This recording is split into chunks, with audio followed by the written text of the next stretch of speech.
Donc, parce que si on regarde, pour revenir à la campagne là, et puis à ce qui se dit par rapport à la crise, en gros, on a la droite et Sarkozy qui tout d'un coup s'aperçoit quand même qu'il y a des trucs qui vont pas bien. Donc lui, il propose de moraliser le capitalisme. Et puis, on a le Parti socialiste et ses alliés européens qui, eux, proposent de réguler le capitalisme. Et puis, on a des courants comme les Verts, comme Europe Écologie, qui, en gros, proposent une réorientation écologique du capitalisme, une sorte de néo-capitalisme vert. Voilà. Le problème, c'est que, je l'ai dit, ce capitalisme, il n'est pas plus capable de régler la crise économique qu'il est capable de régler la crise écologique, qu'il est complètement illusoire de penser qu'on peut moraliser le capitalisme. Alors le capitalisme, on en parle en général de manière un petit peu abstraite, on ne met pas forcément des choses derrière, donc moi je peux vous parler de celui que je connais mieux, Total, puisque moi je travaille dans une filiale de Total. Total, 14 milliards de bénéfices, ça c'est un chiffre que tout le monde connaît, 555 suppressions d'emplois, mais Total, c'est aussi 3 accidents du travail mortels depuis le début de l'année. Et puis Total, bah, c'est en vrac, la pollution de la Loire avec une fuite à Donge. Il y a quelques années, le procès tient en ce moment l'explosion de l'usine AZF.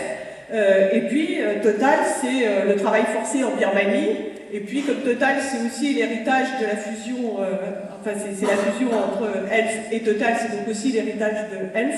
Donc c'est Elf avec ce qu'on a appelé la France-Afrique, c'est-à-dire la politique coloniale de pillage et de domination et de soutien aux dictatures menées par l'État français au travers d'Elf.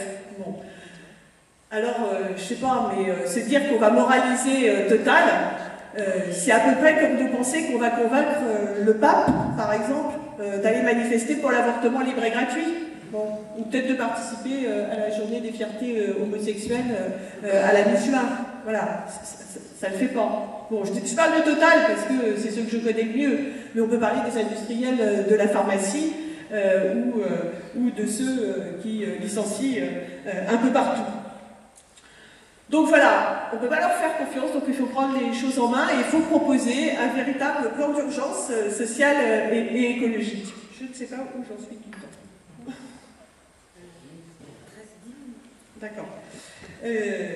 Donc, on dit, pas question de payer leur crise. La première façon, évidemment, dont les capitalistes font payer leur crise, eh ben, c'est sur la question de l'emploi, c'est avec les licenciements. Et donc les licenciements, on pourra en faire des listes, des pages et des pages, des noms d'entreprises, des noms de villes, de régions complètement dévastées, et puis des listes de chiffres. Bon.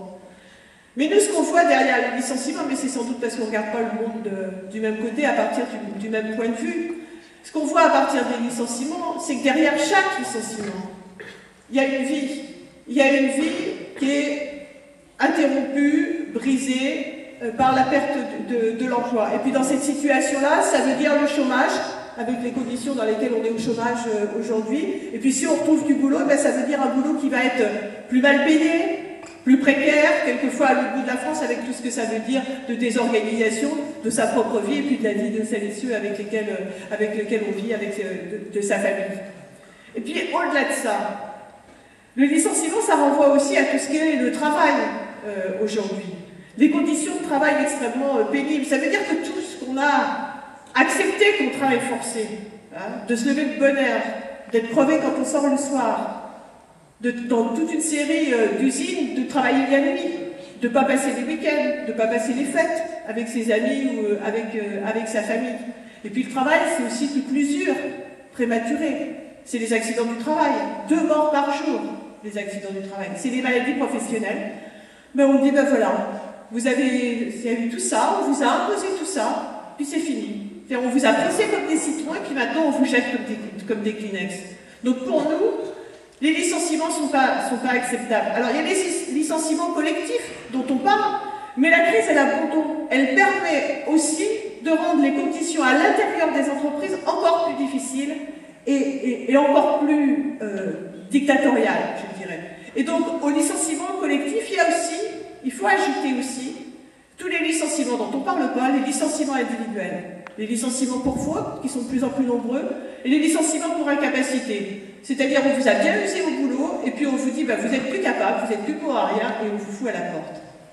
Donc nous, quand on défend l'interdiction des licenciements, c'est parce qu'on pense que les licenciements, c'est quelque chose qui est insupportable socialement, qui est insupportable humainement, et comme c'est insupportable, il faut l'interdire.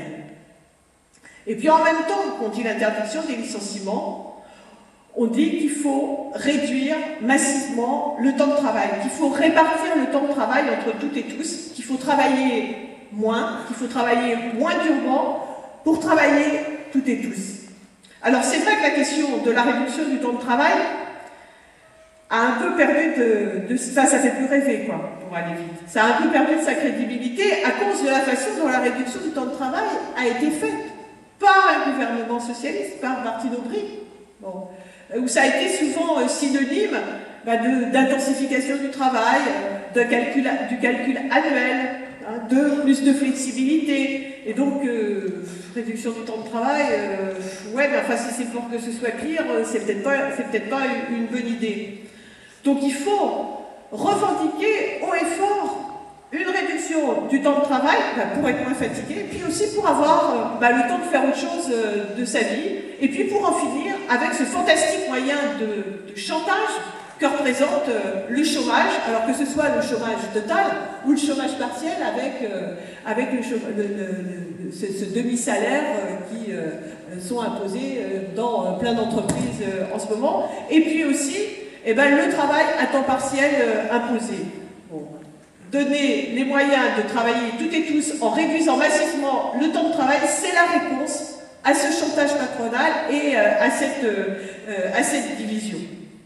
Donc partage du temps de travail, c'est ce qu'on chante, voilà, et puis en général derrière, juste avant, je crois, dans la chanson, on dit partage des richesses, puisque évidemment, cette crise, elle pose complètement la question du partage des richesses, puisqu'on le voit bien, c'est pas un accident, c'est pas juste un trader qui a un peu triché plus que les autres, ou un spéculateur, un financier qui était un peu plus malhonnête que les autres et puis qui s'en est mis plein les poches, ou un accident de parcours de ce système-là. On le voit, cette crise, c'est la révélation profondément du fonctionnement de ce système, et on l'a vu y compris dans les réponses qui ont été données à cette crise-là, puisqu'il n'y avait pas d'argent pour la santé, il n'y avait pas d'argent pour l'éducation, il n'y avait rien pour les services publics, rien pour la protection sociale, et puis tout d'un coup, ils ont trouvé en une seule nuit des milliards et des milliards pour sauver les banquiers. Donc on voit bien que la répartition des richesses, c'est urgentissime. Donc c'est d'abord évidemment avec l'augmentation des salaires. Donc nous on revendique une augmentation uniforme de 300 € sur les salaires évidemment, mais aussi sur les retraites et sur les minima sociaux. Mais au-delà de ça, on défend l'idée d'un salaire minimum, et y compris d'un salaire minimum européen.